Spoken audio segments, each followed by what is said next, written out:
সবাই দেখতে পাচ্ছেন যে আমি এই বাগানের দিকে চলে আছি। সেখানে কিছু খচর মচর শব্দ শোনা যাচ্ছে, বোঝাচ্ছে যে এখানে কিছু একটি থাকতে পারে। দর্শকেরা, আপনারা দেখতে পাচ্ছেন আমি প্রায় কাছাকাছি চলে এসেছি।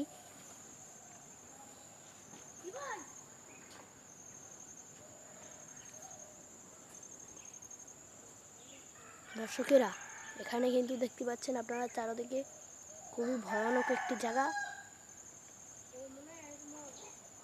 এই ভয়ানক জায়গায় নানান কিছু থাকতে পারে। আপনারা চারদিকের পরিবেশটা দেখে আপনাদের কি মনে হচ্ছে? দর্শকেরা, এখানে দেখতে পাচ্ছেন অন্যান্য মুরগি থাকতে পারে, কিন্তু একটু আগে আমি কিছু খচর মচর শব্দ শুনেছি। হাড়িম ছালবি এরাও শুনেছে। কিন্তু দর্শকেরা, এবার আমি পিছিয়ে যাচ্ছি, কারণ এদিকে আর আমাদের মনে হচ্ছে যে থাকা ঠিক হবে না, অত্যন্ত বিপজ্জনক। তাই জন্য ওদেরকে আমি আমার সঙ্গে করে এনে নিই, কারণ এখানে খুবই গুরুত্বপূর্ণ